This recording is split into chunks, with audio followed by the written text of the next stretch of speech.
Hey, welcome back. Today we are going to learn how to convert this melted aluminum into a very useful sensor for my CNC.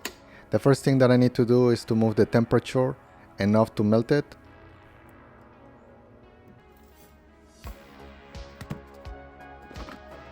So I'm gonna use this sand as experiment number 1.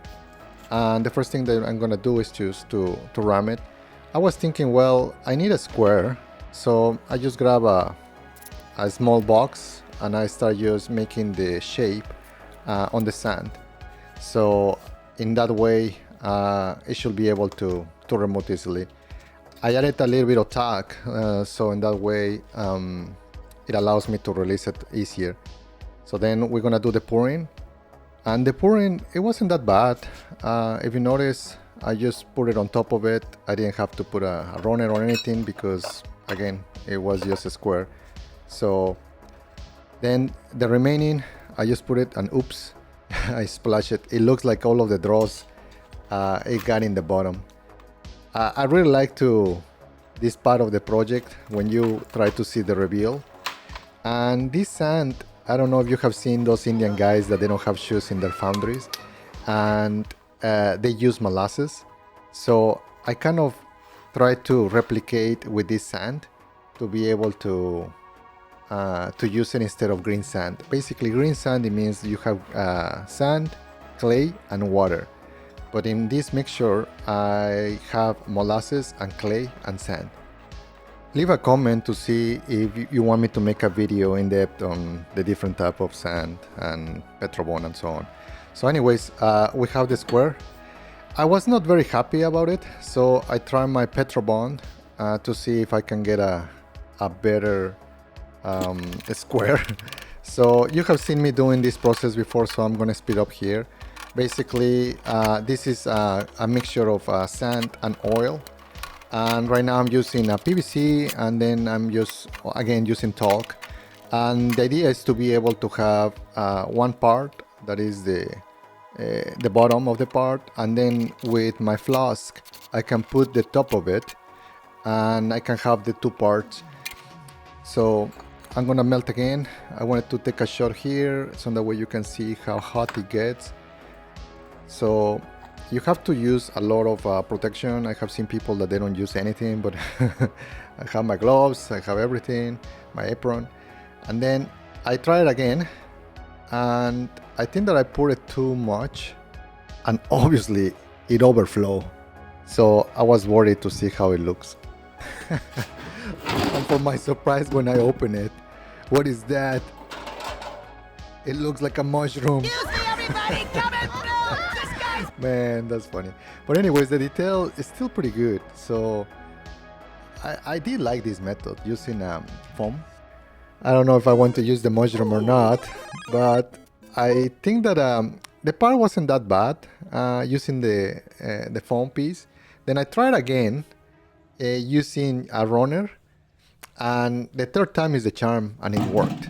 So we are ready to be able to start machining this part. So right now I'm just letting it cool, and I'm ready to cut the runner. So the runner, I have this machine that allows me just to cut it very easily. So be careful, don't chop off your fingers with that one.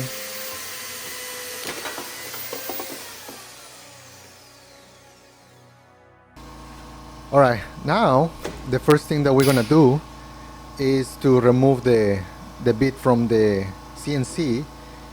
Oh man, I really like the drawbar, the pneumatic drawbar. It's just with the push of a button I can change it. That one is called fly cutter, and it will allow us to face the top. So, but I forgot that I needed to probe the parts, and that way I can tell where it is located. So with that probe, I can get basically the location where is X and where is Y. And now we can put the flyer cutter, so that way we can start facing and removing the material from the top.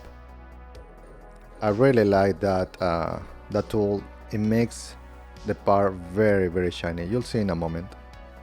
Right now I'm checking the X and I'm putting the speed. My CNC is not connected with the BFD. This is the BFD, so I kind of have to do it manually. Eventually I'll connect it, and then it moves in about 2500 RPMs.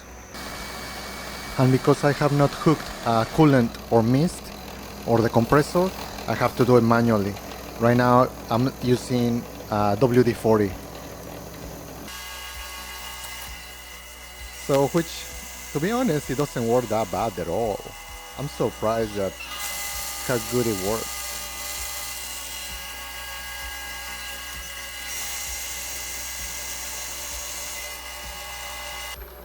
Then I'm doing the cuts here. I'm just waiting to stop. I wanted to show you how it looks.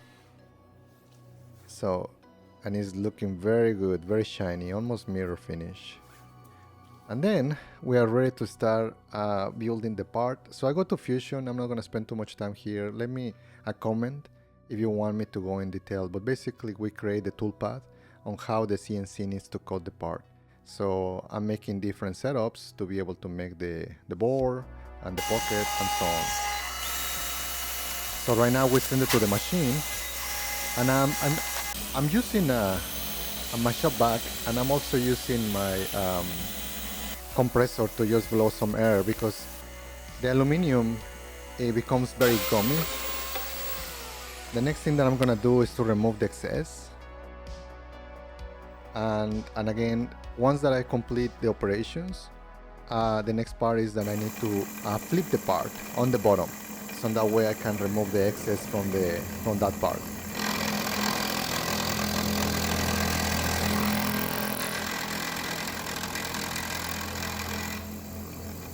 We're gonna do multiple passes here.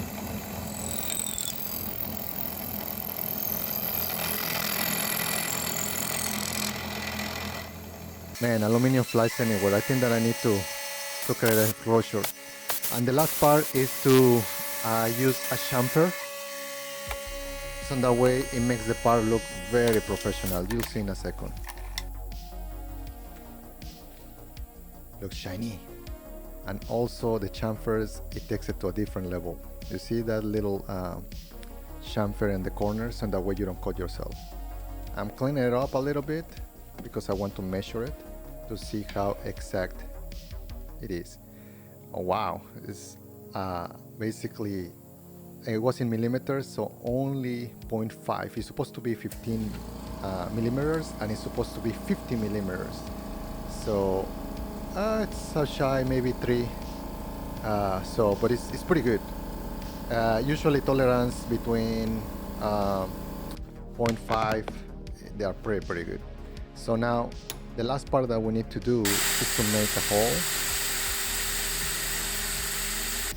This hole is going to allow us to connect the cable, so that way we wire the probe with the CNC. So basically I already wired it in the pin 13 on my CNC, and when these two things connect, it sends a signal to the CNC. And then with this tool I basically created a floating probe for set, so I do not have to check every single tool that I'm changing, because again you have different bit sizes. So it is running, and I'm just gonna double check, and voila, it is perfect. So like and subscribe, leave a message, let me know what other type of videos you guys want to see. Bye.